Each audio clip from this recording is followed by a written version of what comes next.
Hi Aries, it's Jenny here with your March Tarotscope. I have a single card for you for the month of March. The first 2/3 of the month is Pisces season, and then we will have the equinox, and that will begin Aries season. So happy birthday to those of you who have your birthdays in March. The card that I have for you is the Moon. I'm pretty sure Gemini just got this card. So here's the Moon. We'll see what's coming up for both of you. This is the way that it looks the right way up. I think, yeah, we've had 3 sets of doubles this month, so interesting things happening. So here's the Moon, and it's over this big kind of city landscape there.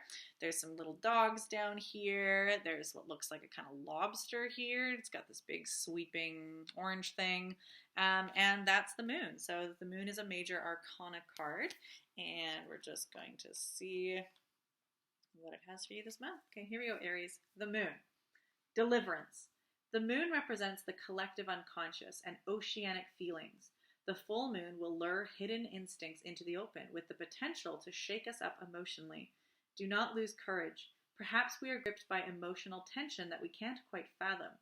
There is a danger of getting too absorbed in our vacillating moods. Instead of putting ourselves in the picture, we hide in the big city jungle, howl at the moon like the dogs or wolves seen at the bottom left of the card, or become petrified like the big towers. This is an opportunity for empathy to deepen. We feel at one with all living things. This card conveys the promise of integrating that which has been formerly suppressed and transmuting the spiritual distress into the uplifting, artful realms of the soul. The tedium of the everyday will be transformed into real fulfillment. Practical advice. Accept your intense emotions as a reality that wants to be lived, just like any other aspect of your being. Then you may safely swim about in the deep waters of your psyche. Be at peace with yourself and the world. Open up your heart and cease to be self-absorbed. Okay, Aries, this is an interesting one for you. So this is really talking, one of the key phrases that pops up here for the Moon is empathy. And one of the ways in which we build empathy is often through intense experiences. So often that can look like suffering, big emotions, big feelings, things that challenge us and maybe push us out of our comfort zone. And then because we have experienced it personally, we then have a greater sense and appreciation of noticing other people who've experienced something like that. And then we have this connection and affinity and empathy for them. So it's in one way that focusing on empathy is a really, really key sort of guiding light if you go through difficult times. So the Moon isn't necessarily saying you're going to have difficult times, but it does talk about this feeling of oceanic feelings. The Moon as a major arcana, these are larger concepts, kind of overarching sort of themes that are being experienced not just by you, but often by people around you, or by you, but in a longer sort of sense. So the Moon is not just, oh, I feel things sometimes. It is those very large kind of tidal sweeping, like ebbs and flows, high tide, low tide, and back again of intense experiences. And intense can be deep joy and absolute delight and intense passion. And it can also be crippling grief, and it can be over-consuming anger, and it can be everything in between. And so we can experience empathy for the difficult and the joyous things. We can have empathy for somebody's exciting and wonderful experiences and really feel connected and get to relive our own joy through somebody else. We can also be triggered or have deep compassion for the difficulties and suffering of somebody else, especially if we've experienced it. So this card is really encouraging courage to not be overwhelmed if you experience these intense peaks or these intense lows and these tidal ebbs and flows. And then part of what can give you courage is to lean into thinking of how is this experience going to teach me about empathy? How is this experience going to be something that connects me with more people, instead of what can sometimes happen where we really pull inward and we stop looking at other people. We get so consumed by our experience and we think, I'm the only one who's ever had this. This is the most intense thing ever. I can't pay attention to others because I'm so involved in this. Or why aren't other people paying more attention to me? Because we're in this sort of emotion, and it can be very isolating isolating. And so there's this sort of this last hint, which is trying to open up your heart and cease to be self-absorbed. So Aries already, some of you might have a very strong ego.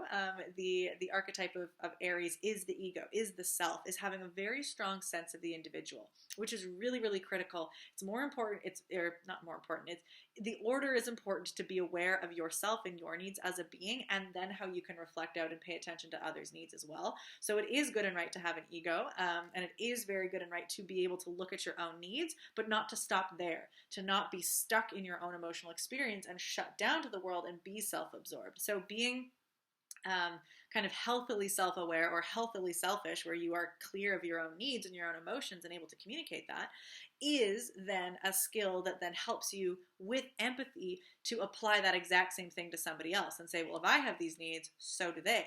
You know, if I want my feelings to be respected, so that person is also deserving of that. And so the healthy ego is the stepping stone to greater empathy.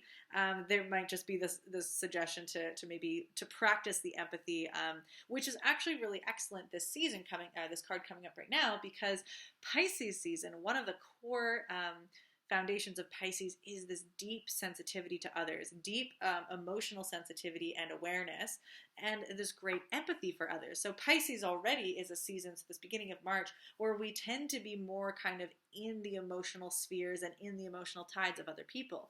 So both ways. So your emotions, your impact, your enthusiasm, your anger, your delight, your sadness can be felt by a lot more people because they're also feeling this Pisces sensitivity. And likewise, you can be feeling a lot more emotions of other people. Sometimes it can be kind of confusing because you might not be able to tell the difference of, is this my feeling or is this someone else? Am I projecting this emotion onto them? Am I actually fine, but I'm just receiving a lot of emotions from them and I'm getting confused about myself? So that can happen too. So Pisces season, emotions can get muddied, but it can also be a really deeply connecting, sensitive, empathetic time. So if you lean in at the beginning of this month into really trying to not be afraid of intense feelings and understand the way that all our emotional experiences and intense experiences do connect us and are an opportunity for empathy. And then Aries season, when you start getting your birthdays, Aries season is then this coalescing more back into the ego, more individuating. So Pisces is the end of the zodiac.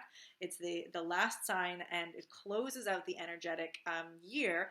And then that closes that energy, retrieves it to instigate and open up a new incarnation and a new cycle of energy.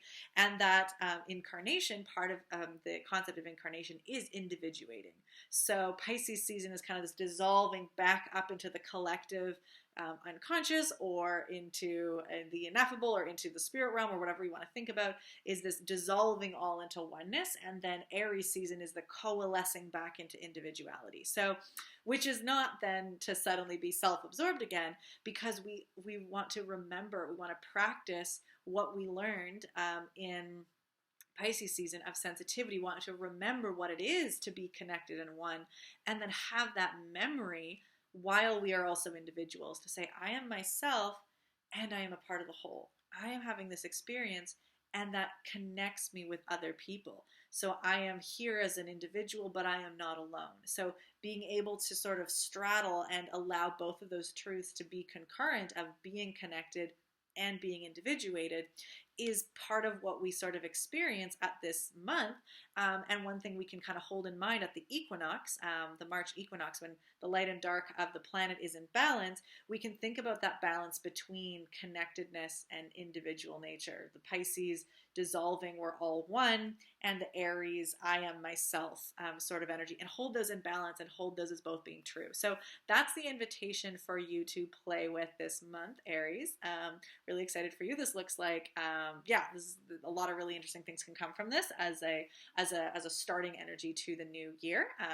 If you want any additional support, the Pisces season Pay What You Can forecast is up and available on my YouTube channel. It has a little bit more information on some of the planetary transits that are happening up until equinox, and there's some pretty major planet shifts that are happening, so do check that out. There's also another tarot reading, a collective tarot reading this month, because Pisces season starts in February, and February is Black History Month. Instead of the Pay What You Can donations going to me, they are going to an organization in support of Black History Month. So the link for donation there and information is going to be in the description of the video. So definitely check that out and do donate generously. Yeah, so that's what's available for you as a resource. And of course, I am here for you, Aries, and I am wishing you all the best, and I will see you next month.